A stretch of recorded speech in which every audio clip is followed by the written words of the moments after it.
오늘 여러분과 함께 생각해 볼 주제는 차별, 배제, 혐오가 없는 환대와 포용의 기독교 공동체에 대해서입니다. 차별에 대한 신학적 내용에 대해서 생각해 볼 때 가장 먼저 생각해 보고 싶은 주제는 모든 인간은 하나님의 형상대로 지음을 받았다는 것입니다. 하나님의 형상대로 지음을 받았다는 것은 인간 안에 삼위일체 하나님의 형상이 내재해 있다는 의미입니다. 1차적으로 생각해야 될 주제는 삼위일체 하나님과의 관계입니다. 성부, 성자, 성령 삼위일체 하나님에 대해서 우리 모두가 이미 잘 알고 있는데요.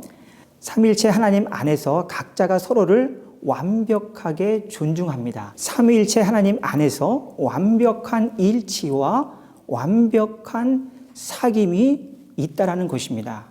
그래서 모든 인간이 하나님의 형상대로 지음받았다는 것은 바로 이러한 삼위일체 하나님 안에서의 완벽한 사귐, 완벽한 받아들임, 완벽한 존중이 우리 인간 안에 있어야 한다는 것을 의미하는 것입니다.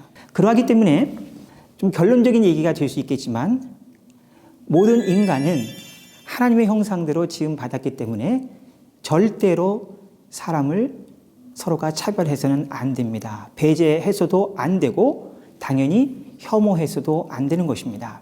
삼위 하나님께서 서로를 완벽하게 포용하시고 완벽하게 인정하시고 완벽하게 존중하셨듯이 모든 인간 역시 우리의 일상 삶 속에서 바로 그러한 삶을 살아내야 된다는 것입니다. 이것이 하나님의 형상대로 모든 인간이 피조되었다는 의미가 되겠습니다. 그러므로 피조된 인간은 삼위 하나님께서 그러한 삶을 살고 계신 것처럼 서로를 진정으로 환대하고 섬겨야 할 것입니다. 그러할 때만이 우리가 이 땅에서 하나님의 통치하에서 하나님의 뜻을 이루어가며 하나님의 나라를 건강하게 세워갈 수 있는 것입니다. 신약성서 에베소서 2장 10절에 의하면 모든 인간은 하나님의 작품입니다. 여기서 작품에 해당되는 헬라어 단어가 포이에마입니다. 포이에마는 작품으로도 번역할 수 있고 시라고 번역할 수도 있고 걸작품이라고도 번역할 수가 있습니다. 어떤 예술가가 멋진 그림을 그렸습니다. 그 그림은 그 예술가의 삶, 그분의 철학, 그분의 삶이 반영된 것입니다. 우리가 어떤 작품을 보면은 그 예술가를 떠오르게 되는 것입니다. 그래서 우리는 그 작품을 감상도 하지만은 그 작품이 우리를 초대하는 그 세계 안으로 들어가서 그 작품을 감상하면서 창작한 그 저자의 또 세계 안으로 들어가서 그 저자와 함께 공유하는 그런 삶을 살아가기도 하는 것이죠. 마찬가지입니다. 교회가 우리 그리스도인들이 하나님의 작품이다, 하나님의 걸작품이라는 것은 세상 사람들이 교회를 보고 누구를 만나냐면 하나님을 만나게 되는 것입니다. 예수 그리스도를 보게 되고 성령님과 교제하게 되는 것입니다. 그러하기 때문에 이 땅에 거룩한 교회가 우리 그리스도인이 어떠한 삶을 이 땅에서 살아가야 되겠는가라는 그 답이 나오게 되는 것입니다. 하나님의 걸작품인 우리 교회는, 우리 그리스도인들은 당연히 하나님의 말씀대로 살아가야 합니다. 하나님의 말씀인 성경은 절대로 차별해서는 안 된다라는 그런 말씀을, 그런 명령을 지속적으로 해주고 있습니다. 하나님께서 모든 인간을 차별하지 않으셨기 때문에 그렇습니다. 신약의 사도행전 15장 9절 말씀을 보면 믿음으로 그들의 마음을 깨끗이 하사 그들이나 우리나 차별하지 아니하셨다라는 말씀이 나옵니다. 하나님께서 유대인이나 헬라인이나 즉 이방인이나 모든 사람을 다 예수 그리스도 안에서 선택하시고 깨끗하게 하시고 차별하지 아니하셨다는 것입니다. 로마서 3장 22절 말씀을 보면 곧 예수 그리스도를 믿음으로 말미암아 모든 믿는 자에게 미치는 하나님의 의니 차별이 없느니라. 모든 인간에 대한 하나님의 의, 하나님의 생각, 하나님의 뜻은 차별이 없는 것입니다. 어떤 사람에게만 구원을 주고 또 다른 사람에게는 하나님께서 구원을 베풀지 아니하시고 어떤 사람에게는 은혜를 베풀고 또 어떤 사람에게는 은혜를 베풀지 아니하는 그러한 하나님이 아니라 유대인이나 헬라인이나 하나님은 차별이 없이 모든 사람의 주가 되시고 모든 사람에게 동일한 은혜를 베풀어 주신다는 것입니다. 야고보서 2장 1절 말씀을 보면 이렇게 되어 있습니다. 내 형제들아, 영광의 주 곧 우리 주 예수 그리스도에 대한 믿음을 너희가 가졌으니 사람을 차별하여 대하지 말라 말씀하고 있습니다. 이어서 2장 4절 말씀을 보면 너희끼리 서로 차별하며 악한 생각으로 판단하는 자가 되지 말라라고 권면을 하고 있습니다.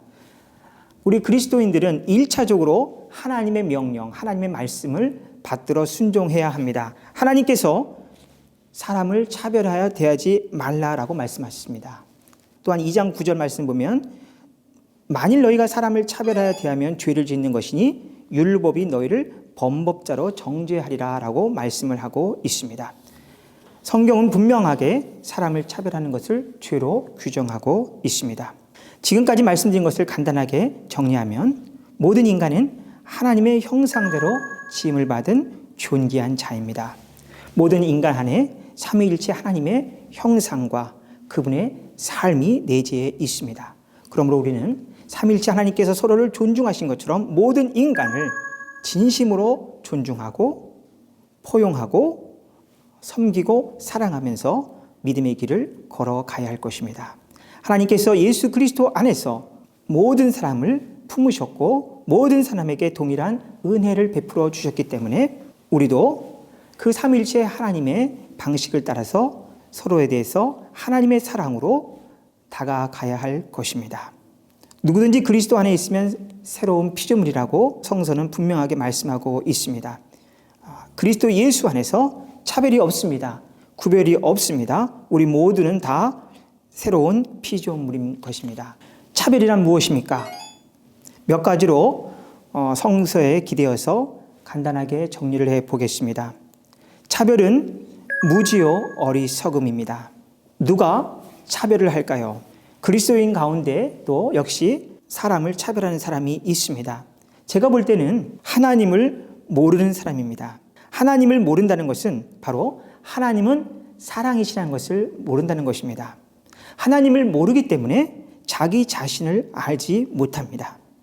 그런 의미에서 차별은 무지요 어리석음입니다. 신앙생활을 한다는 것은 우리 자신이 누구인지를 아는 것을 의미한다고 생각합니다. 내가 정말 엄청난 죄를 지은 죄인이구나. 내가 얼마나 교만한 인간인가라는 것을 우리가 예수를 알면 알아갈수록 그것을 깨달아 알게 된다는 것입니다. 그래서 인간에 대한 알은 나를 구원하신 하나님의 아들 예수 그리스도에 대한 암과 떼려야 뗄 수 없을 정도로 밀접한 관련이 있는 것입니다. 그러므로 그 사람의 외모로, 그 사람의 학벌로, 그 사람이 가진 재산의 유무로 혹은 성적으로 누구를 차별할 때 그것은 바로 나를 향한 하나님의 은혜와 하나님의 사랑을 제대로 모르기 때문에 차별한다고 말할 수가 있는 것입니다. 그래서 정신을 차리고 깨어있는 그리스도인들은 사실은 사람을 차별할 수가 없는 것입니다. 두 번째로 차별은 혐오와 배제를 동반한 불의요 악입니다. 우리가 이 점을 깊이 인식했으면 좋겠습니다. 하나님은 공평과 정의의 하나님이십니다. 이것은 하나님의 속성입니다. 하나님의 공평과 정의는 사람을 차별하지 않습니다. 하나님은 외모로 사람을 차별하지 않습니다. 하나님은 고아와 과부 그리고 나그네와 같은 사회적 약자를 차별하지 않으십니다. 오히려 성경은 일관적으로 하나님은 그러한 사회적 약자를 대변하신다고 말씀하고 있습니다. 하나님은 많은 사람들이 무시하고 차별하는 사회적 약자의 부모이십니다. 하나님은 고아와 과부, 나그네, 저는 여기에다가 장애인을 더 추가하고 싶은데요.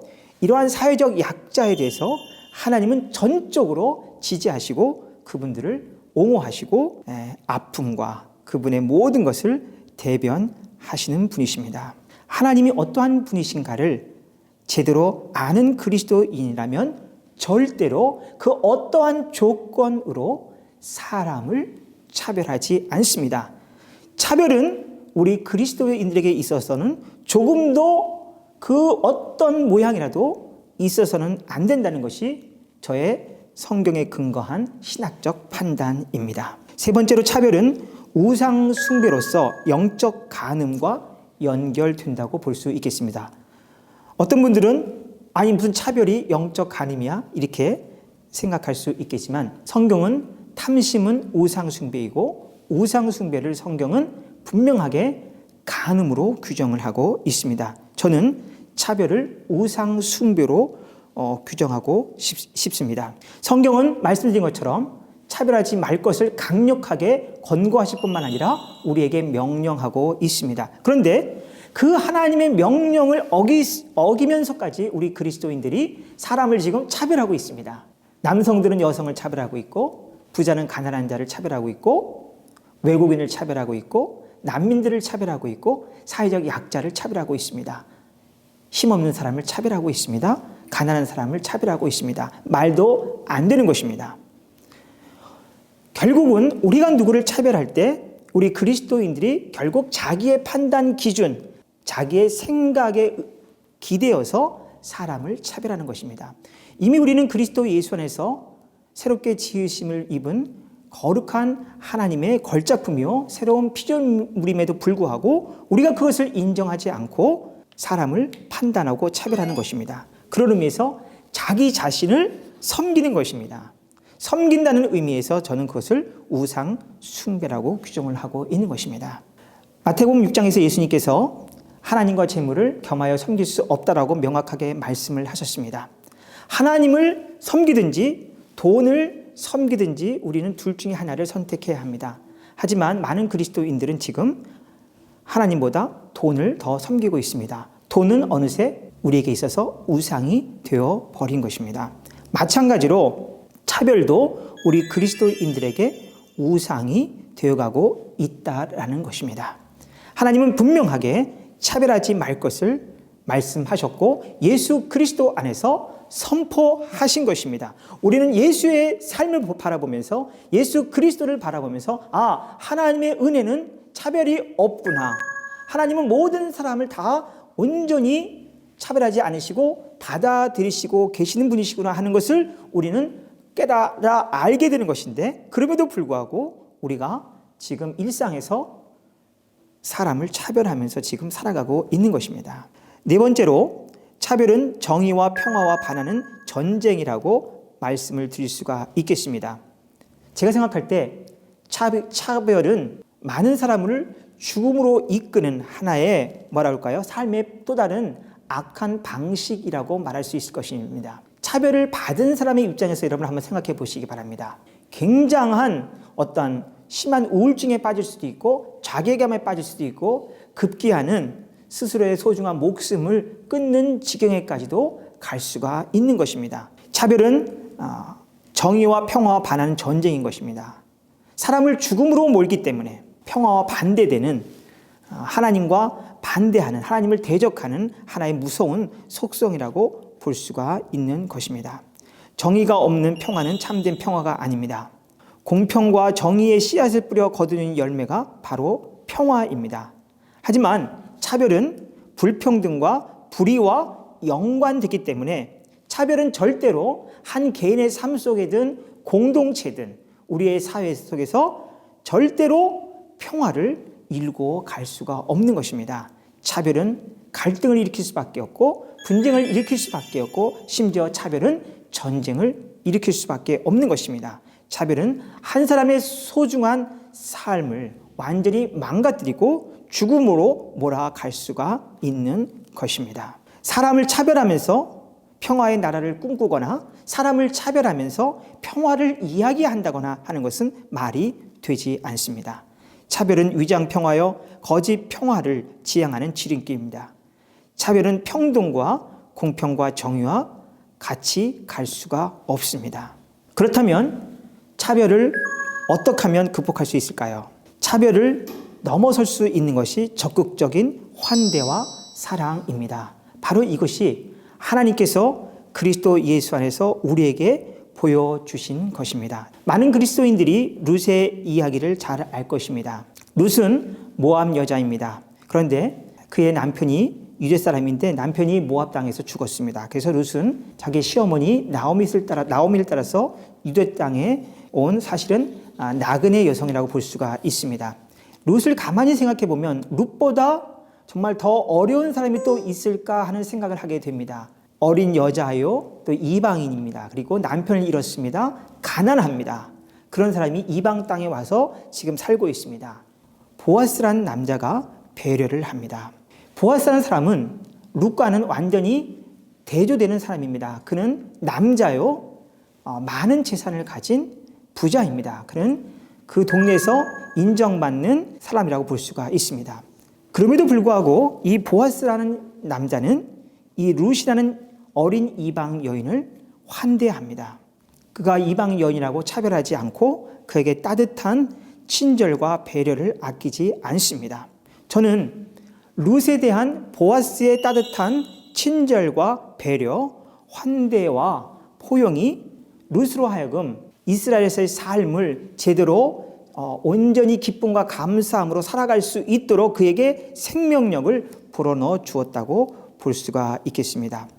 룻이 보아스의 밭에서 이삭을 거둬들일 때도 그를 내치지 않고 오히려 룻을 배려하도록 특별하게 지시를 내립니다.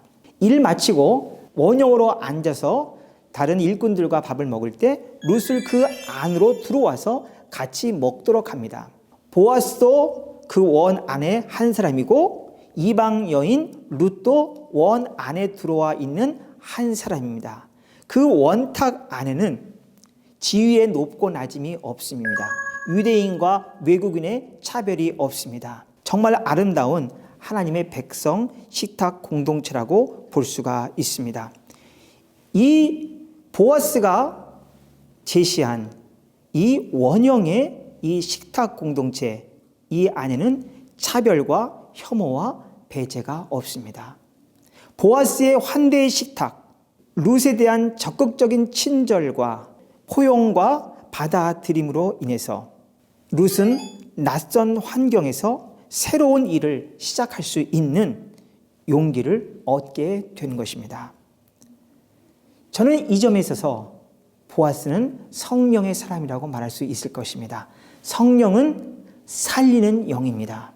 이 땅의 그리스도인들이 각자의 자기 생각이 있습니다. 자기의 의지가 있습니다. 자기의 뜻이 있습니다. 하지만 그럼에도 불구하고 모든 그리스도인들은 성령에 의해서 그리스도인이 되었기 때문에 그리스도인들의 마음속에는 성령님께서 내주하고 계십니다. 사람을 살리는 생명의 영, 성령 하나님의 뜻에 순종하며 움직일 때 우리는 차별을 할 수 없게 되고 배제와 혐오를 완전히 부인하고 상대방을 진정으로 따뜻하게 배려하고 환대하면서 하나님의 통치가 임하는 그 하나님의 나라를 건강하게 이 땅에서 세워갈 수 있다라는 것입니다.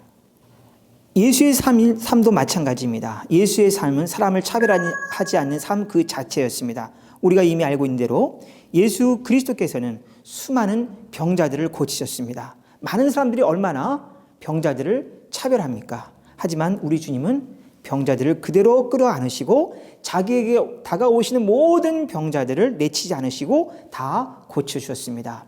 그 당시 소외받는 대표적인 계층들, 어린아이들, 여성들, 이방 여인들, 이 모든 계층의 사람들을 우리 주님은 내치지 않으시고 적극적으로 다가가셨고 포용하셨고 그들과 대화를 나누셨습니다. 대표적으로 사마리아 여인을 떠올릴 수 있겠죠. 유대인들이 상종도 하지 않는 그런 사마리아 사람, 그 중에서도 또 여인, 그의 마음의 내적인 병을 치유하시고 그녀에게 새로운 소명과 사명을, 비전을 허락하셨다는 것을 알 수가 있습니다. 이러한 주님의 길을 이 땅에 거룩한 교회된 성도, 우리 그리스도인들이 당연히 뒤쫓아 가야 되는 것입니다. 우리는 그리스도의 제자라는 말을 많이 씁니다. 누가 그리스도의 제자입니까? 말로만 그리스도의 제자라고 떠드는 것이 아니라 예수 그리스도의 뒤를 진정으로 쫓아가는 사람, 바로 그 사람이 참된 그리스도 예수의 제자라는 것을 우리가 기억할 필요가 있겠습니다. 마지막으로 차별은 우리 스스로가 하나님의 위치에 서는 것입니다. 이것만큼 교만과 악이 어디에 있겠습니까? 사람을 차별한다는 것은 신학적으로 그것은 우상숭배요. 또한 그것은 결국은 하나님과 예수님을 내팽개치고 하나님과 예수님을 차별하는 하는 것을 의미한다는 것임을 명심할 수 있기를 바랍니다. 왜냐하면 우리가 차별하는 그 사람 안에 삼위일체 하나님께서 내주하고 계시기 때문에 그렇습니다. 차별은 성령께서 하나 되게 하신 것을 무너뜨리는 인간의 악한 행위입니다. 성령께서 예수 그리스도를 통해서 중간에 막힌 담을 허시고 둘을 하나 되게 하셨습니다. 그래서 유대인과 이방인이 하나 되고 주인과 종이 하나가 되고 남자와 여자가 그리스도 예수 안에서 하나 되는 삶을 살아가고 있는 것입니다. 그런데 이 일을 이루신 분이 성령님이신데 우리 인간이 차별을 한다는 것은 바로 성령께서 허무는 벽을 다시 세우는 것입니다. 우리가 살리는 영이신 성령 하나님의 이끌려서 살아갈 때 우리는 하나님의 통치 안에서 있게 되고 하나님의 나라와 하나님의 의를 위해서 이 땅에서 살아갈 수 있게 되는 것입니다. 그러면 남자나 여자나 어린이나 아이나 외국인이나 내국인이나 구별 없이 우리 모두가 더불어 함께 행복하게 하나님 나라를 향해서 살아갈 수 있으리라 믿습니다.